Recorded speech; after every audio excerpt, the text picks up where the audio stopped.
Hi everyone! In this video, we're going to learn how to edit menu links and create drop-down menus inside Grigora. After adding a header, you'll see the menu links inside the header area. These menu links contain your menu items. To start editing, open the menu link settings. You'll see a menu structure that you can drag and drop to reorder items based on your requirements. To edit any menu item, click on that menu item. You can change the menu item name. Below that, you'll see the link type option with two choices, page and external link. If you select page, you can choose from your already created pages to link this menu item.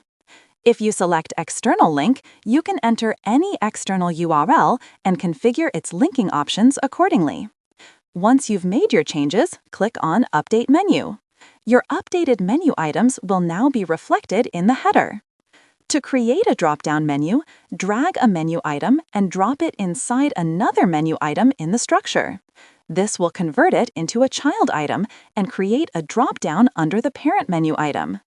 You can repeat this process to build different types of nested or drop-down menu structures.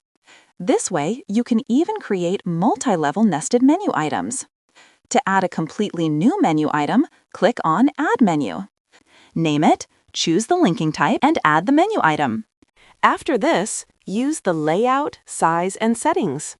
Here, you can switch the layout between horizontal and vertical, adjust the gap between menu items with the slider, control the overall alignment of the menu, set the gap between the drop-down icon and the menu item, and change the width of the submenu so each drop-down can have its own width. In the Style section, you can change the main menu text color, submenu text color, and the submenu background color. You can also change the drop-down icon.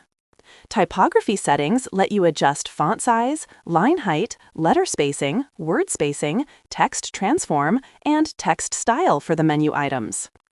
Under Effects, you'll find different menu hover and active effects to make the navigation more attractive. And in the Customize area for each effect type, you can tweak colors and thickness to match your design. This is how you can use menu links in Grigora to build a dynamic, structured navigation menu. Try this out to organize your site navigation with clean menus and dropdowns. See you in the next tutorial.